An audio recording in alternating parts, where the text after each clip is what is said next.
you've got to do. Free your parents, free your children too. Free your people now, it's up to all of you.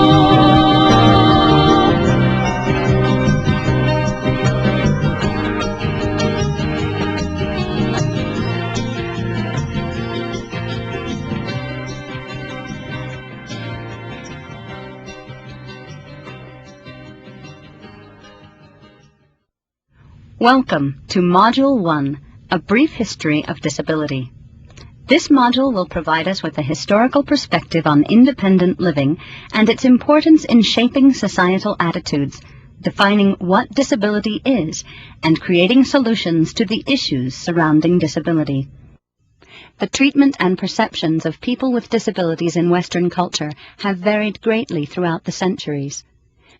The early settlers of the American colonies would not admit people with disabilities to the colonies because they believed such people would require financial and other support. Colonists enacted settlement laws that restricted the immigration of many people, including those with disabilities. Regardless of these laws, people were born with disabilities or sustained disabilities after they arrived, although a much smaller number of people survived birth defects or injuries compared with today's modern medical care. During the Revolutionary War, the Continental Congress encouraged recruitment by promising pensions to disabled soldiers. Individual colonies and communities provided as much medical care and hospitalization as possible. During this time, a technique was developed for the amputation of limbs that diminished infection and saved many lives. This technique was the precursor of modern amputation techniques. Throughout history, wars and returning injured soldiers have been a strong motivating factor in advancing more positive attitudes and better solutions, not only of soldiers with disabilities, but of all people with disabilities. The Maryland Hospital was established in Baltimore in 1797 for the relief of indigent sick people and for the reception and care of lunatics. Disability was beginning to be considered a medical issue, to be treated by doctors and cured, or to be avoided altogether by exclusionary laws. During the 1800s and early 1900s, disability was generally considered the will of God. Religion encouraged people to be compassionate and pitying toward people with disabilities. People with disabilities were expected to be patient, uncomplaining, humble, and to make themselves useful. Living conditions in this era were harsh, especially in industrialized areas for most people, and particularly so for those with disabilities. People who lived in poverty, including a high proportion with disabilities, were often put into poorhouses. Up until about 1920, a primary means for dealing with people with disabilities was to place them in institutions. Some special instructional techniques were also developed, mostly in segregated schools. Approaches were often disability-specific and directed mainly toward groups of people with similar cognitive, visual, auditory, and mobility disabilities. However, many institutions were established for the custodial care of people with disabilities and made no pretense of education. At first, many facilities combined various types of populations. For example, people with disabilities were often housed with prisoners and/or impoverished people in jails or almshouses. Later on, the institutions were segregated from regular society based on disability. Most were located in rural areas, away from population centers, and were set up for cure. They often were quite impressive buildings in beautiful country settings. Mouth magazine published a series of pictures of these institutions, collected by Robert Bogdan, as shown on your screen. In 1841, Dorothea Dix began working on behalf of institutionalized people with disabilities. She traveled over 60,000 miles around the United States to observe and report their living conditions. She found that, quote, more than 9,000 idiots, epileptics, and insane in these United States are destitute of appropriate care and protection, bound with galling chains, bowed beneath fetters and heavy iron balls, attached to drag chains, lacerated with ropes, scourged with rods, and terrified beneath storms of profane execrations and cruel blows, now subject to gibes and scorn and torturing tricks, now abandoned to the most loathsome necessities, or subject to the vilest and most outrageous violations." End quote. At the same time, the American School for the Deaf was founded in 1817. It was the first school for disabled children in the Western Hemisphere. In 1860, the Gallaudet Guide and Deaf-Mute Companion was published, the first disability-related publication. A short time later, President Abraham Lincoln authorized the Columbia Institution for the Deaf, Dumb, and Blind to confer college degrees, making it the first college in the world to be established for people with disabilities. A year later, in 1864, students who were blind were transferred out of the school to Baltimore, and the school eventually was renamed Gallaudet University. The National Convention of Deaf Mutes convened in Ohio in 1880, and the first order of business was to oppose the ongoing effort to suppress the use of sign language in favor of lip reading and oralist communication. People who were deaf expressed their desire to be able to communicate more accurately and rejected the effort to remove deaf teachers from education classes for those who are deaf. This group later became the National Association of the Deaf. The Perkins School for the Blind was established in 1842. Samuel Gridley Howe, the director at Perkins, had previously founded the first educational facility for people with cognitive disabilities.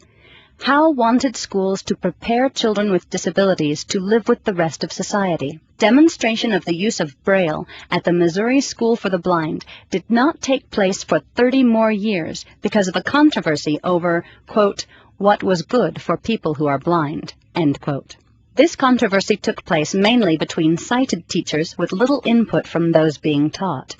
Schools for, quote, feeble-minded youth, end quote, were established in New York, Pennsylvania, Ohio, and along the East Coast, offering physical training to improve students' motor and sensory skills, basic academic training, and instruction in social and self-help skills. The United States Sanitary Commission, created during the Civil War to provide aid to all federal soldiers, later worked to integrate the soldiers with lingering disabilities back into society.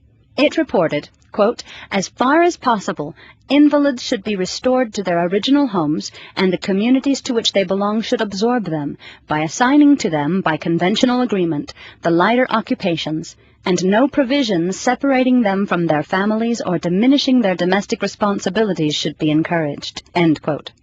The United States Sanitary Commission, notwithstanding its name, set an example for national charities that would characterize American philanthropy for the next century. It was not coincidental that the first wheelchair patent was registered with the U.S. Patent Office shortly after the Civil War ended. It was likely spurred by the needs of Civil War veterans who wanted and required some mobility in their lives. Around 1842, the circus magnate and showman P.T. Barnum began displaying what he called freaks at a special museum in New York City. Essentially, his displays consisted of people with unusual physical features. This practice continued as circus sideshows well into the 1900s. He emphasized differences of those with disabilities in a way that worked against their acceptance and integration into society, and certainly distorted perceptions of people with disabilities. Decision-making about the lives of people with disabilities was done by doctors and other professionals, as well as showmen, but seldom by the person with the disability. Toward the end of the 19th century and during the first part of the 20th century, a eugenics movement flourished that had an extremely destructive impact on public attitudes toward people with disabilities. Sir Francis Galton coined the term eugenics to describe his pseudoscience of improving humanity. The movement contended that people with disabilities should not be allowed to survive or reproduce because they would weaken the gene pool of the human race and cause all types of social problems and degeneracy. Hitler's Germany facilitated the ultimate abuse for many individuals with disabilities, most notably people with cognitive disabilities and mental illness who were isolated in institutions. They became objects of Nazi medical experimentation and mass execution known as the T4 experiments. The momentum of the eugenics movement led to the passage of laws to prevent people with disabilities from immigrating to this country, marrying, or having children. In many instances, it led to the institutionalization and sterilization of adults and children to protect the human race from degenerating into moral decay. Indiana was the first state to enact a eugenics sterilization law in 1907. It was followed by 32 other states. The Supreme Court upheld these laws as constitutional in 1927. Scientists eventually disproved the basic tenets of the eugenics movement, but not until after the forced sterilization of thousands of men, women, and children. It is estimated that 60,000 people were sterilized under state laws between the early 1900s and the mid-1950s, following the court's ruling striking down Oklahoma's sterilization law in 1942. In the early 1900s, World War I began to usher in a new era of attitudes toward and perceptions of people with disabilities. Once again, it was a war, World War I, with its thousands of returning veterans who had disabilities and had sacrificed to keep the world safe for democracy, that spurred some significant changes and the investment by the federal government of considerable resources to assist veterans with disabilities to find jobs and to find their niche in society. It should be noted that most soldiers who sustained significant injuries did not survive them at that time. The basic medical and charitable models stayed firmly in place. Federal legislation gave further recognition to government's responsibility. In 1918, the U.S. Congress passed the Smith-Hughes Veterans Vocational Rehabilitation Act, creating a program to assist disabled vets to get jobs in the post-war era. In 1920, the Smith-Fess Civilian Vocational Rehabilitation Act was passed to assist civilians with disabilities to become employed. These two pieces of legislation were the forerunners of today's Rehabilitation Act, in which Title VII contains the provisions for independent living. Organizations focusing around specific disabling conditions began to spring up. These organizations were of particular importance because for the first time there were organized efforts to raise money and disseminate information to support the interests of specific disability groups. Most of the organizations were formed and administered by people without disabilities, often parents and friends, acting on behalf of people with disabilities in ways they thought were best, with little input from the people with disabilities themselves. However, there were a few organizations formed by people with disabilities looking out for their own interests. One of these organizations was the League of the Physically Handicapped. It was organized in New York by a group of men with disabilities to stop discrimination by the Federal Works Progress Administration, or WPA. The WPA was developed to help people through the Great Depression years and did not allow the hiring of people with disabilities. The League organized sit-ins, picket lines, and demonstrations. Members traveled to Washington, D.C. to meet with the Roosevelt administration, with the result that the WPA began to hire people with disabilities. This is one of the first times people with disabilities organized themselves to address prejudice and discrimination because of disability. It reflected a change in self-perception and led to the beginning of a change in public perception of people with disabilities. In the mid-1920s, professional and public views began to change once again toward people with disabilities. Professionals began to notice that education, training, and socialization of people with disabilities did make a difference. Over the next several years, institutions began again to develop educational programs with some success. Although the number and size of institutions continued to grow, with deplorable conditions in many, they were becoming more involved in education and training. Other progress during the years between 1920 and 1960 was evident. The first dog guide school was opened. The first folding wheelchair was devised and patented by Everest and Jennings, which later became the largest manufacturer of wheelchairs in the world. Workers' compensation plans were legislated by 45 states to assist people who become injured and sustain disabilities on their jobs. The Social Security Act was signed in 1935, providing benefits to people over 65 years of age, people who are blind, and to dependent children. The Social Security Act also expanded the Vocational Rehabilitation Act to serve people with mental illness and cognitive disabilities and was made a permanent federal program. President's Committee on Employment of the Handicapped was formed. Self-help groups began to organize, but still were based on looking for cures. Congress appropriated funds for grants and loans to veterans to purchase or modify homes to be accessible to those with mobility impairments. In 1954, the U.S. Supreme Court ruled in Brown versus the Board of Education of Topeka that separate schools for black and white children are inherently unequal and unconstitutional, setting a precedent for considering the legality of segregated education for children with disabilities, and also adding muscle to an impending civil rights movement. The Social Security Act was amended in 1956 to provide Social Security disability insurance for workers who experienced involuntary retirement due to disability.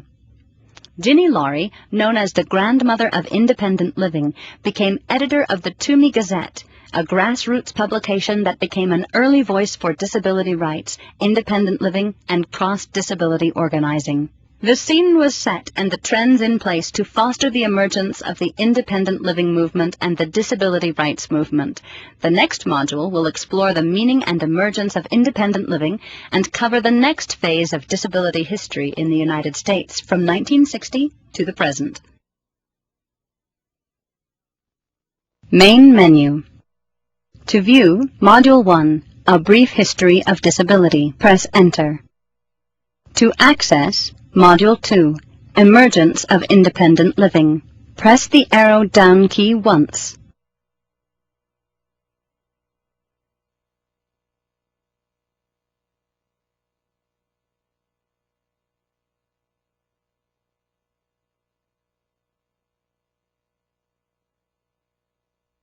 Main menu.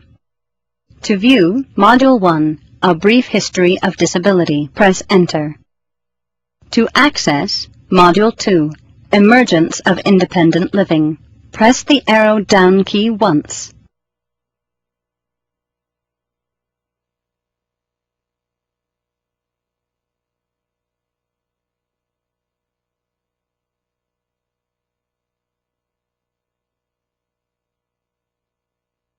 Main menu.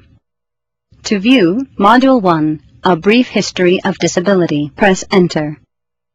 To access Module 2, Emergence of Independent Living, press the arrow down key once.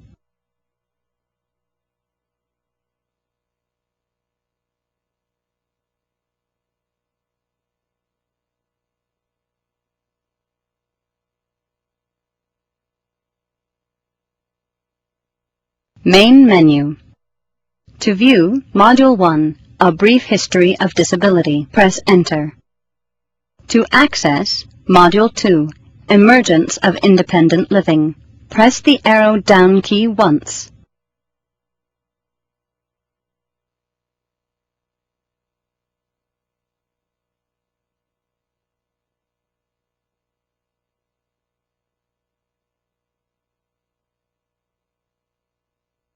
Main menu. To view Module 1, A Brief History of Disability, press Enter. To access Module 2, Emergence of Independent Living, press the arrow down key once.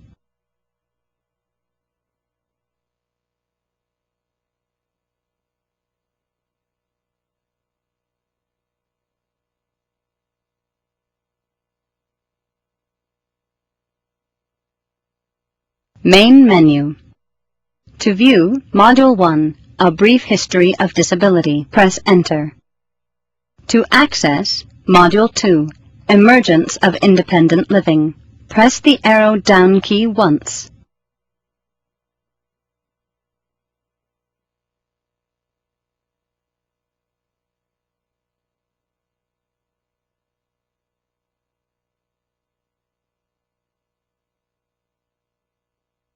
Main menu. To view Module 1, A Brief History of Disability, press Enter. To access Module 2, Emergence of Independent Living, press the arrow down key once.